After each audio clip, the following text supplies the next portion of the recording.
बिस्मिल्लाहिर्रहमानिर्रहीम। आप सभी का इस्तकबाल है। आप देख रहे हैं प्रोग्राम स्पेशल रिपोर्ट। आपका मेज़बान मीर हिलाल हांजुरी हाजिर खिदमत। और आज की स्पेशल रिपोर्ट में भी मुतअद्दिद खबरें आया चाहती हैं, लेकिन आपको याद ही होगा कि इस वादी कश्मीर को हज़रत शेख अब्दुल कादिर जिलानी यानी पीरान पीर शेख अब्दुल कादिर जिलानी रहमतुल्लाह अलैह के साथ एक निस्बत है, अकीदत है, मोहब्बत है, इश्क है। और इस तनाजुर में जब हज़रत शेख अब्दुल कादिर जिलानी रहमतुल्लाह अलैह का जो उर्स पाक है वो हाल दिनों जम्मू कश्मीर के अंदर भी मनाया गया, और उसके पेश नज़र आज फॉलोइंग फ्राइडे था, यानी उस उर्स पाक के बाद आज पहला जुम्मा था। और रिवायत जम्मू कश्मीर के अंदर यही है कि जो उनके आस्थान आलिया है, चाहे वो दस्तगीर साहब खानियार का है या उसके साथ साथ सराय बाला श्रीनगर का है, दोनों जगहों पर फॉलोइंग फ्राइडेज़ पर जो है उनके तबरुकात की निशानदेही रहती है। और इस हवाले से आज भी ये निशानदेही हुई है, और ख़ासतौर पर पहले विजुअल्स जो है वो हम आपको खानियार के दिखाते हैं। ये हज़रत शेख अब्दुल कादिर जिलानी रहमतुल्लाहि अलैह का आस्थान आलिया खानियार के अंदर वाक़ा है। और ये लोगों का अज़दाम, लोग दूर दूर इलाकों से आए हुए हैं और यहाँ ज़ियारत की है उन्होंने उन तबरुकात की जिनकी निस्बत हज़रत शेख अब्दुल कादिर जिलानी के साथ है। तो इस तरह से आज तरफात से यहाँ पर लोग आए हुए थे, नमाज जुम्मा यहाँ इज्तिमाई तौर पर अदा की, और नमाज जुम्मा अदा करने के बाद यहाँ पर कसीर तादाद जो लोगों की है, और उसमें मर्द भी थे, ख़वातीन भी थी, नौजवान भी थे, छोटे बच्चे भी थे, वो यहाँ पर आए हुए थे और ज़ियारत से फैज़ याब हुए।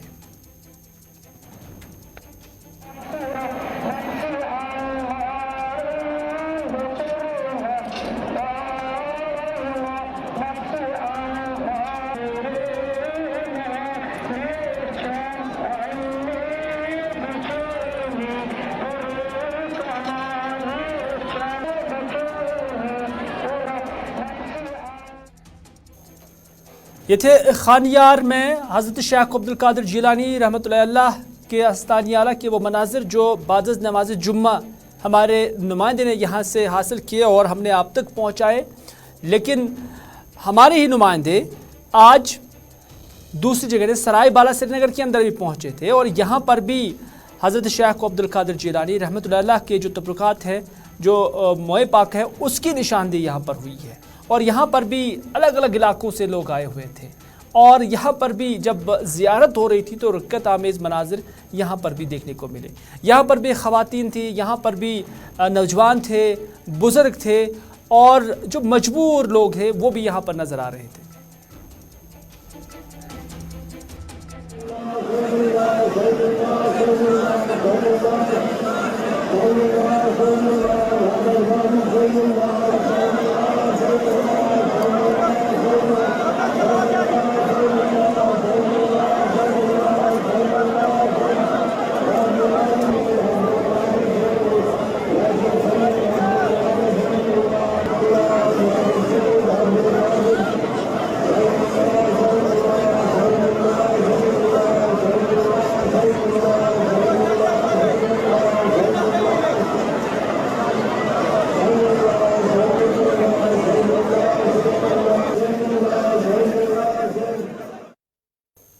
चलिए, मनाजिर हमने आपको दिखाए सराय बाला श्रीनगर के, और आपको याद ही होगा कि शेख अब्दुल कादिर जिलानी रहमतुल्लाह अलैह जिनके साथ मुसलमानों की अकीदत जुड़ी हुई है, मोहब्बत है, क्योंकि उन्होंने दीन इस्लाम की जो तालीमात है वो जगह जगह पर पहुँचाई, और अपने अंदाज से जो है उनकी तशहीर की है, उन अहादीस की और उनका कुरान शरीफ की भी, और उन तालीमात को जगह जगह पहुँचाने के साथ साथ ही जब उन्होंने ख़ुद उस पर अमल किया तभी वो वलिय कामिल भी बने। लेकिन आज चूँकि दो तकरीबात अलग अलग जगहों पर थे, चाहे खानियार के अंदर या सराय बाला श्रीनगर के अंदर, ये बड़ी तकरीबात यहाँ पर तस्वुर की जाती है, और इस हवाले से अरेंजमेंट्स करना वो भी अपने आप के अंदर एक चैलेंज होता है, क्योंकि सैकड़ों या हज़ारों की तादाद में ज़ायरीन यहाँ पर आते हैं और नमाज अदा करते हैं, और उसके बाद ज़ियारत से मुस्तफ़ीद हो जाते हैं। लेकिन इन ज़ायरीन के लिए जो ज़िम्मेदारी है वो मैनेजमेंट पर होती है, और मैनेजमेंट का शुक्रिया न सिर्फ लोकल एडमिनिस्ट्रेशन का बल्कि लोगों का भी कि उन्होंने ताउन दिया है। सराय बाला श्रीनगर की जो मैनेजमेंट है उन्होंने क्या कुछ कहा, आइए देखते हैं। अल्लाह ताला का करम है, इस आज की इस जुम्मत की इख्तितामी तकरीब है, आपने देखा कसीर तादाद हज़ारों की तादाद में यहाँ पर ज़ायरीन ने शिरकत की। अल्हम्दुलिल्लाह अल्लाह का फजल व करम है, वो फैज़याब हो गए ज़ायरीन दीदार गौसुल आज़म दस्तगीर से। नाज़रीन, अब बात सियासत की करते हैं, क्योंकि सियासत में जहां पीडीपी सदर महबूबा मुफ्ती ने हाल ही में ये ऐलान किया था कि उनकी जानिब से श्रीनगर के अंदर जो यूथ के लिए एक प्रोग्राम होगा वो 13 तारीख को होगा, लेकिन बादज़ा जब ये पॉसिबिलिटी थी कि भारत और पाकिस्तान के दरमियान आईसीसी क्रिकेट का फाइनल मैच जो खेला जाएगा, हालांकि तब सेमीफाइनल नहीं खेले गए थे, लेकिन पॉसिबिलिटी लग रही थी कि शायद दोनों मुल्कों के दरमियान फाइनल खेला जाएगा। और उस तनाजुर में महबूबा मुफ्ती ने एक और ट्वीट किया और कहा कि वो अपने प्रोग्राम को कैंसिल करती है। हालांकि सियासी हलके इसे कुछ दूसरे एंगल से देखते हैं, लेकिन पीडीपी का जो स्टैंड है या स्टेटमेंट है वो यही था कि हमने मुमकिन तौर पर भारत पाकिस्तान के क्रिकेट फाइनल के मद्देनज़र इस तकरीब को या इस जलसे को, इस कन्वेंशन को या इस तारीख को होने वाली तकरीब को मुलतवी किया है। कुछ सियासी जमातें या सियासी मुबस्सिरीन ये भी कहते हैं कि उससे पहले सईद मोहम्मद अल्ताफ़ बुखारी ने 12 तारीख को ही जलसा आम रखा था और ये जलसा आम श्रीनगर के शेर कश्मीर पार्क के अंदर होगा, बिल्कुल मुत्सिल जो पीडीपी का दफ्तर है वहाँ पर सईद मोहम्मद अल्ताफ़ बुखारी की क़यादत में, सदारत में ये जलसा आम होगा। और इसमें पार्टी का मानना है, यानी जो अपनी पार्टी है उनका कहना है कि इसमें लोगों का अज़दाम होगा, लोगों की एक बड़ी तादाद होगी और इस हवाले से आजकल प्रिपरेशंस जो है वो चल रही है। शेर कश्मीर पार्क श्रीनगर के अंदर भी ये तकरीबात के हवाले से जो है प्रिपरेशंस चल रही है और साथ ही साथ पार्टी दफ्तर के अंदर भी प्रिपरेशंस चल रही है। लेकिन इस सब के बीच ये देखने वाली बात होगी कि इससे पहले छोटे छोटे जलसे, छोटे छोटे इजलास, छोटे छोटे कन्वेंशंस होते हैं।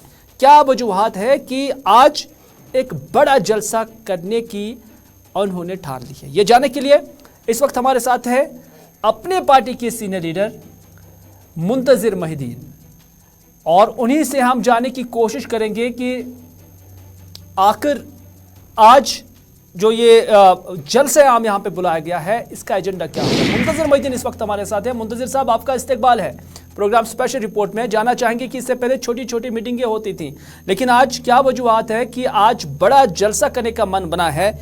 कहाँ पैगाम देना चाहते हैं और इससे क्या मकासद हासिल करना चाहती है पार्टी?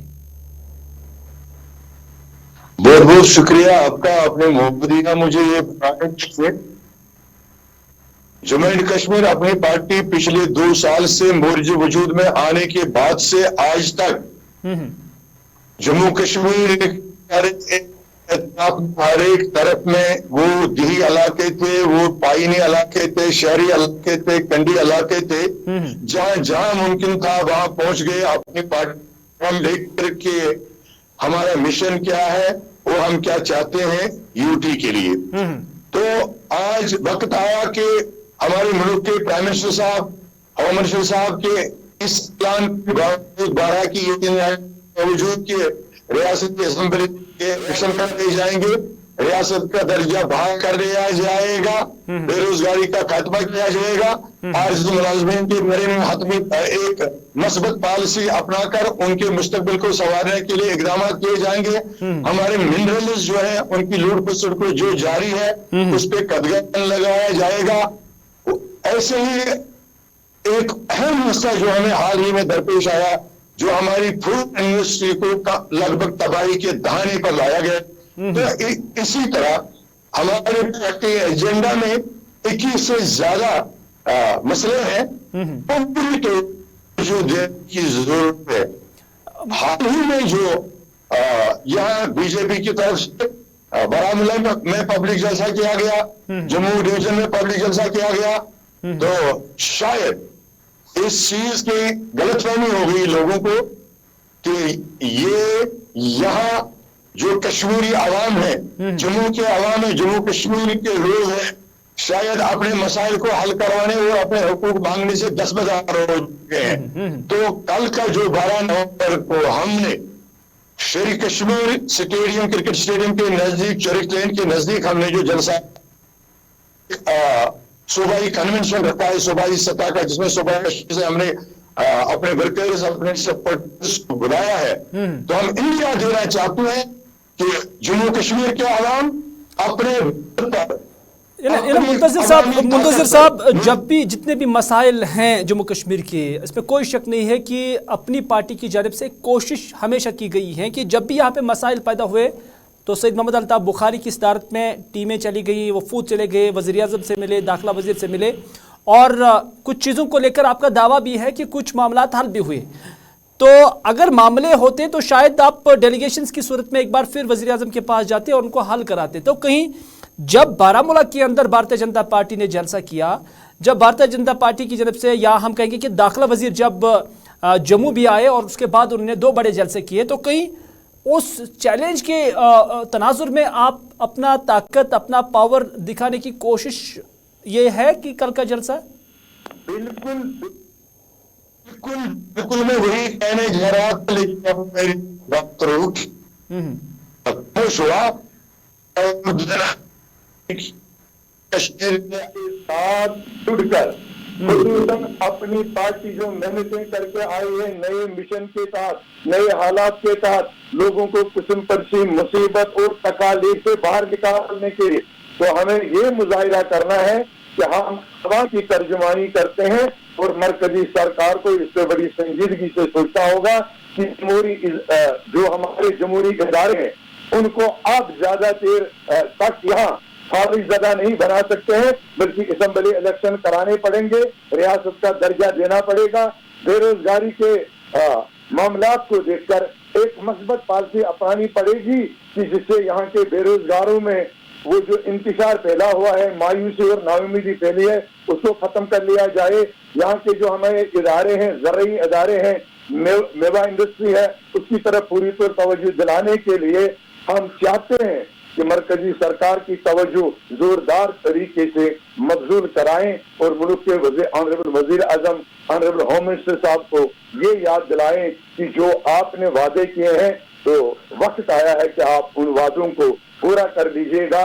तो क्योंकि आप जम्मू कश्मीर के अवाम पिछले 4 साल से ऐसी चिक्की में पिस रहे हैं कि हमारा खून भी जाया हो रहा है, हमारा पसीना भी जाया हो रहा है, हमारे जवान नशे की लत को लगे गए हैं। वो हमारी जो इज्जत थी, हमारा जो विकार था, वो रास्ता रास्ता हमसे चला गया। हम चाहते हैं कि हमारी जमीनों का बिल्कुल बिल्कुल मुंतज़िर साहब, आपकी बातों से यही बात सामने आ रही है और समझ आ रही है, जहाँ तक हमारी समझ है कि एक पावर शो होगा अपनी पार्टी की जानिब से। फिलहाल आपका बहुत बहुत शुक्रिया कि आपने अपनी खिदमत दी है, लेकिन जानने से यही पता चला कि अपनी पार्टी का कल का ये जलसा होगा, ये गवर्नमेंट ऑफ इंडिया को दिखाने के लिए कि पावर शो है कि अगर आप भी 30,000 लोग जमा कर सकते हैं तो हम 40 जो है यहाँ पर जमा कर सकते हैं, और हमारे पास सरकार का सपोर्ट नहीं होगा, बल्कि हम अपने स्तर पर ये कर रहे हैं। न सिर्फ इतना, बल्कि ये पीडीपी और नेशनल कॉन्फ्रेंस के लिए भी अपने आप एक चैलेंज होगा कि अगर एक बड़ा जलसा करने में अपनी पार्टी जम्मू कश्मीर के अंदर या श्रीनगर के अंदर कामयाब हो जाती है। दूसरी जानिब जब महबूबा मुफ्ती के हवाले से ट्वीट आया, बाज़ हल्के, हालांकि पीडीपी ने इस तरह की कोई बात नहीं की है, लेकिन बाज़ हल्के ये भी कहते हैं कि पीडीपी का जो जलसा था वो इस चीज़ को लेकर कैंसिल हुआ क्योंकि कल बड़ी रैली अपनी पार्टी की होने वाली है, और जब 12 तारीख को बड़ी रैली होगी फिर वो पार्टी जो 90 की दिहाई में बनी और वो उससे कम लोग ही श्रीनगर के अंदर जो है जमा कर पाएगी, तो वो उसे अपने लिए जो है एक बड़ा चैलेंज तस्वुर करते हैं।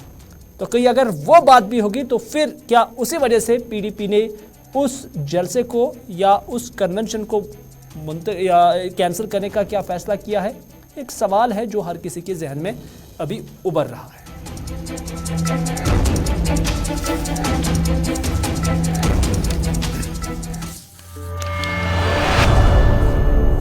नाज़रीन, अगली खबर में बात करते हैं इंसानियत की, क्योंकि जब इंसानियत की बात आती है तो खून का अतिया भी इंसानियत के दायरे में और ज़ुमरे में आ रहा है। और जब हम खून के अतिया की बात करते हैं तो इस हवाले से आज जम्मू कश्मीर के लेफ्टिनेंट गवर्नर मनोज सिन्हा ने जम्मू में Indian society of blood transfusion and immunohaematology की 47वीं सालाना कॉन्फ्रेंस का इफ्तिताह किया। इस मौके पर लेफ्टिनेंट गवर्नर के साथ दीगर जो बाकी अफसरान थे वो भी मौजूद थे, और इस मौके पर अपनी तकरीर में एलजी मनोज सिन्हा ने कहा कि खून की एक एक बूंद पूरी सेहत की कायनात का अहाता करता है। उन्होंने कहा कि मुझे यकीन है कि इस तरह के डिलिब्रेशन से स्टेक होल्डर्स को मुल्क में खून की मुंतकिली की खिदमत को बेहतर बनाने के काबिल बनाएंगे। उन्होंने ये भी कहा कि किसी की ज़िंदगी बचाने से बड़ी इंसानियत की कोई दूसरी बड़ी खिदमत नहीं हो सकती है। अगर हम किसी की जान बचा सकते हैं तो ये एक बड़ी सर्विस हो सकती है, बड़ी खिदमत हो सकती है, ये एलजी मनोज सिन्हा ने कहा। उन्होंने कहा कि हमें भी आवाम को रज़ाकाराना तौर पर खून के अतिया के लिए जानकारी और तैयार करने के साथ साथ खून का अतिया देकर उनकी हौसला अफजाई करनी चाहिए। एलजी मनोज सिन्हा ने मजीद क्या कुछ कहा, उन्हीं की ज़ुबानी सुनिए। आंकड़ों के मुताबिक हर चौथे व्यक्ति में से एक व्यक्ति अपने जीवन में कभी न कभी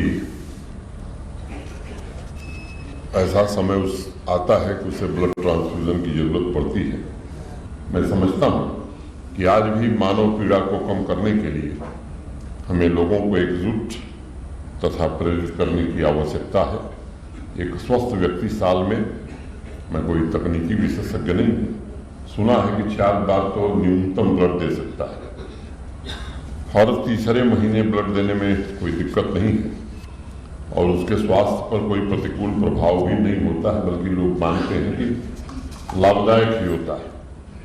आज़ादी के इस अमृत महोत्सव में खासतौर से 60 साल के कम उम्र के लोगों को ये संकल्प लेना ही चाहिए कि जीवन के महत्वपूर्ण मौकों पर, कोई त्यौहार हो या उनका जन्मदिन हो या राष्ट्रीय पर्व, वो अवश्य ब्लड डोनेट करें। दूसरे की जान उससे बचा सकते हैं और मानव जाति की सबसे बड़ी सेवा कर सकते हैं।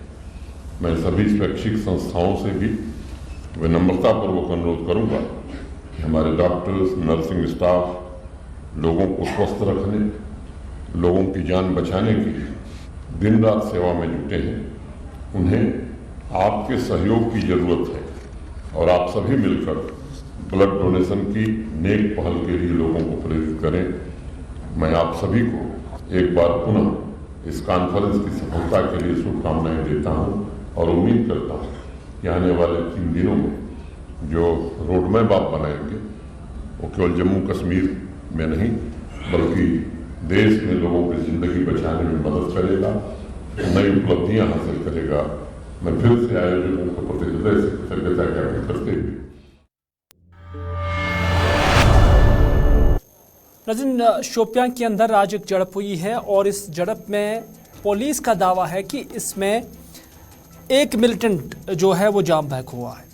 ये कॉपरन शोपियां में ये वाक़ा हुआ है, ये एनकाउंटर हुआ है कॉपरन शोपियां में। सुबह 6 बजे ये झड़प शुरू हुई और इसमें पुलिस का दावा है कि एक गैर मुल्की मिलिटेंट जाम बहक हुआ है। उसकी शनाख्त कामरान भाई के बतौर की गई है। हालांकि इस हवाले से एसएसपी शोपियां तनुश्री ने फिर प्रेस कॉन्फ्रेंस भी दी और उन्होंने कहा कि मज़कूरा मिलिटेंट का ताल्लुक जैश-ए-मोहम्मद मिलिटेंट तंजीम से था। उन्होंने ये भी कहा कि मज़कूरा मिलिटेंट को सड़क पर झड़प के दौरान मारा गया और ये A+ कैटेगरी में आता था। उन्होंने ये भी कहा कि तकरीबन 8 माह से ये मिलिटेंट सरगर्म था। ये शोपियां और उसके साथ साथ जो कुलगाम के इलाके हैं वहाँ पर आता जाता था, इन्हीं इलाकों के अंदर वो सरगर्म था। और अभी तक उनसे सवाल पूछा गया कि क्या इस मिलिटेंट ने अभी तक, जो कि 7-8 महीने इसको एक्टिव हुए हैं, तो उनने क्या कोई इंसिडेंट यहाँ पर अंजाम तो नहीं दिया। तो उस पर तनुश्री ने कहा कि अभी तक इस मिलिटेंट के रिलेटेड कोई इंसिडेंट पता नहीं चला। अलबत्ता लगता है कि मुस्तकबिल में ये कोई वारदात कर सकता था, ताहम उसे जाम बहक करके, इसे हला करके पुलिस को बड़ी कामयाबी हासिल हुई है।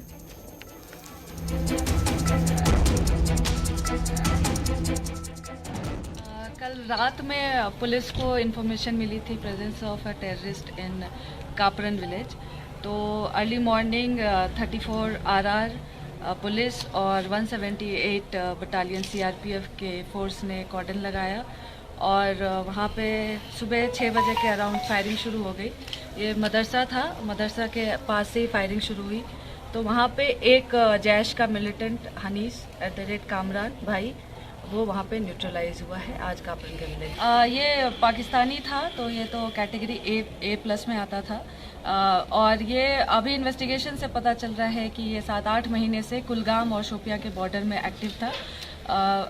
कोई इंसिडेंट तो इसके रिलेटेड अभी तक नहीं पता चला है कि इसका किस इंसिडेंट में हाथ था, डायरेक्ट हाथ था, लेकिन हम लोग को लगता है फ्यूचर में कुछ करने वाला था, तो उसके कारण हमारा फ्यूचर इंसिडेंट काफ़ी यहाँ पे मुझे लगता है। रिकवरी हुई है एक 74 और 4 मैगजीन। नाज़रीन, लगभग 3 जून था जब तारीख, जहाँ तक मेरी यादाश्त मुझे जो है साथ दे रही है, 3 जून को मुल्क की जो सबसे बड़ी अदालत है, सुप्रीम कोर्ट अदालत उज़्मा, उसकी जानिब से एक डिसीजन आया है और उस डिसीजन में कहा गया है कि पूरे मुल्क के अंदर जितनी भी वाइल्ड लाइफ सेंचुरीज़ है या जितनी भी नेशनल पार्क्स हैं, उसके 1 किलोमीटर रेडियस के अंदर कोई भी ऐसी एक्टिविटी नहीं होनी चाहिए, बल्कि कहा गया था कि ये एक इको सेंसिटिव जोन बनना चाहिए, यहाँ पर किसी तरह का कारखाना नहीं चलना चाहिए। लेकिन जब हम जम्मू कश्मीर के अंदर देखते हैं तो यहाँ बारामूला के अंदर ऐसी 8 से 10 साइट्स देखी गई हैं जहाँ पर कुछ यूनिट्स चल रहे हैं, क्योंकि यहाँ पर कानकनी होती है जो जिप्सम है उसकी, और इन मिनरल्स की जो है खुदाई यहाँ पर हो रही है, उसका एक्सट्रैक्शन हो रहा है और उसके साथ साथ बाकी चीज़ें जो इसके साथ जुड़ी हुई हैं।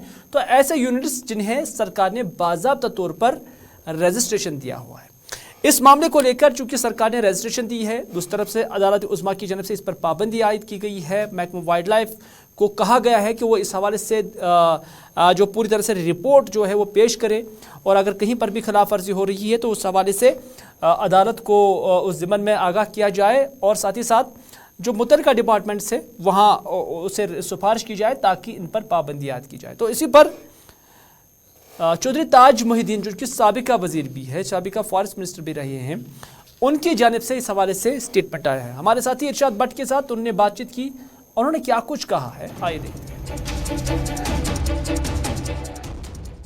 देखिए, ये बहुत बड़ा माफिया है। जिप्सम के लिए इनको गवर्नमेंट ने लाइसेंस दी, मगर लाइसेंस में एक शर्त है कि ये मैनुअल तौर पे निकालेंगे। जिप्सम की जो खुदाई करेंगे, जो कान क्लीन करेंगे, वो लेबर करेंगे। उस वक्त मैंने कि लेबर को ये मिल जाए, यहाँ की लेबर लगे, तो मैंने इसमें वो ले लिया, मगर इन्होंने मैकेनिकल तरीके से शुरू कर दिया। अब ये न्यूसेंस हो गई है। अभी पिछले दिनों बगरा में मैंने देखा कि सबज जंगल को आग लगाई है। सबज जंगल जो है बगरा में, उसको आग लगाई गई। फॉरेस्ट डिपार्टमेंट ने देखा कौन इंटरेस्टेड है किसने सबज जंगल को आग लगाई, दरख्त पड़े हुए हैं क्योंकि आगे जाना चाहते थे। तो नाज़रीन, आज की स्पेशल रिपोर्ट में बस इतना ही। अपने मेज़बान मीर हिलाल हाजिरी को दीजिए इजाज़त, इस वादे के साथ कि अगर ज़िंदगी रही तो आपसे फिर होगी मुलाकात। तब तक के लिए खुदा हाफिज़, फी अमानिल्लाह।